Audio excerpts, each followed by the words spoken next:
झोंक डाला यूक्रेन, परमाणु पर भिड़ा ईरान, 3 मोर्चों पर पाकिस्तान में खतर, जल गया ज़ेलेंस्की का कीव, 500 ड्रोन 70 मिसाइलों से रूसी हमले। ईरान ने दिखाए परमाणु तेवर, 3 एटमी अड्डों में नहीं घुस पाएगा अमेरिका। यूक्रेन पर रूस का बड़ा हमला, कीव में 28 जगह धमाके।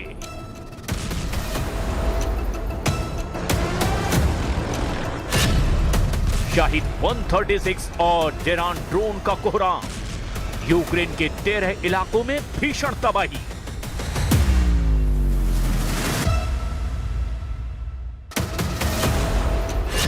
मेट्रो स्टेशन में आधा कीव, पुतिन को रोकना नामुमकिन।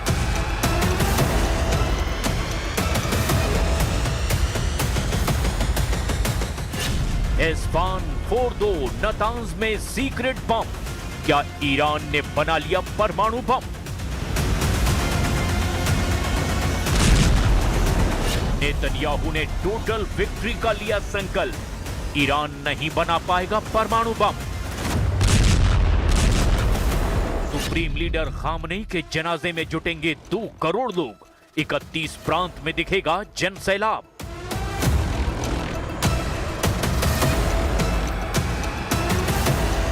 पाकिस्तान में हालात बेकाबू, पीओके बलूचिस्तान में गदर, सिंधु जल समझौते पर पाकिस्तान की परमाणु धमकी।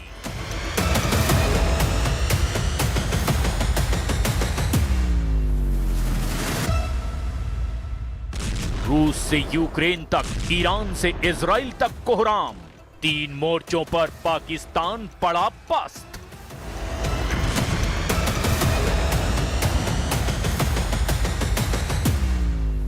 इधर ईरान और अमेरिका तनाव से जुड़ी एक बड़ी खबर सामने आ रही है। खबर यह है कि कतर में मध्यस्थों के जरिए हुई अमेरिका और ईरान की बातचीत बेनतीजा रही है, क्योंकि अमेरिका चाहता है कि ईरान अपने सभी परमाणु ठिकानों की जांच IAEA से करवाए, जबकि ईरान ने 2 टूक कह दिया है कि किसी भी विदेशी टीम को ईरान अपने परमाणु साइट्स नहीं दिखाएगा, चाहे इसके लिए उसे फिर से जंग ही क्यों ना करनी पड़े।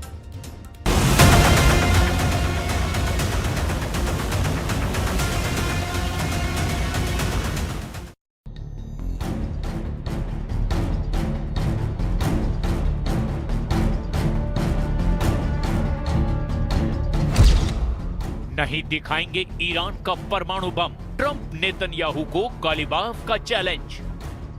ईरान के परमाणु ठिकानों पर अगर अमेरिका और इजराइल की सीधी पहुंच हो जाती है तो ये वाकई अमेरिका और इजराइल की ईरान पर सीधी जीत साबित करने का एक बेहतरीन मौका हो सकता है। लेकिन मौजूदा हालात में ईरान ने अपने तेवर दिखाकर फिर साबित कर दिया कि ईरान रत्ती भर भी झुकने वाला नहीं है। जरा खबर को समझ लीजिए। अमेरिका अंतर्राष्ट्रीय परमाणु एजेंसी IAEA की आड़ में ईरान के परमाणु प्रोग्राम पर क्या नकेल कसने की कोशिश कर रहा है और कैसे ईरान अमेरिका और इजराइल के इस परमाणु पंजे से खुद को बचाने में जुटा हुआ है।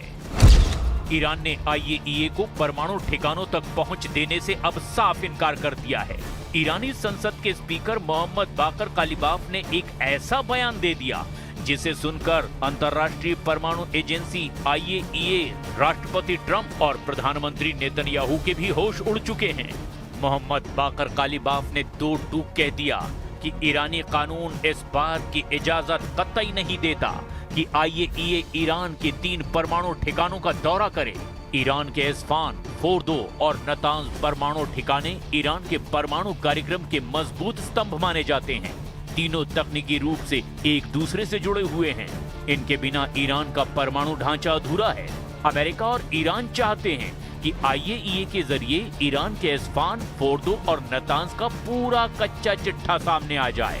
IAEA चाहता है कि वो ईरान की तीनों परमाणु साइट्स एस्फान, फोर्दो और नतांज का बारीकी से निरीक्षण करे और पता लगाए कि आखिर ईरान का 440 किलो 60% संवर्धित यूरेनियम कहां छिपा है। अब आप ये भी जान लीजिए कि ईरान के ये तीनों परमाणु अड्डे आखिर क्यों इतने ज्यादा अमेरिका, इजराइल और IAEA की आंखों की किरकिरी बने हुए हैं। यहाँ मुख्य रूप से यूरेनियम कन्वर्जन फैसिलिटी यानी कि UCF काम करती है। ईरान की खदानों से जो कच्चा यूरेनियम लाया जाता है, जिसे येलो केक कहते हैं, उसे यहाँ रासायनिक प्रक्रिया के जरिए यूरेनियम हेक्साफ्लोराइड गैस यानी कि UF6 में बदला जाता है। इसी गैस को बाद में संवर्धन के लिए दूसरे संयंत्रों में भेजा जाता है। यहाँ संवर्धित यूरेनियम के परमाणु रिएक्टरों के लिए फ्यूल रॉड्स यानी ईंधन की छड़ें तैयार करने का काम भी होता है। एस्फान के आसपास ईरान का एक बहुत बड़ा सैन्य बेस और एयर डिफेंस सिस्टम तैनात है, क्योंकि इस क्षेत्र पर हमला पूरे परमाणु कार्यक्रम की रीढ़ तोड़ने जैसा माना जाता है। ईरान के पवित्र शहर कुम के पास मौजूद ये संयंत्र सुरक्षा के लिहाज से सबसे अभेद्य और रणनीतिक रूप से सबसे खतरनाक माना जाता है।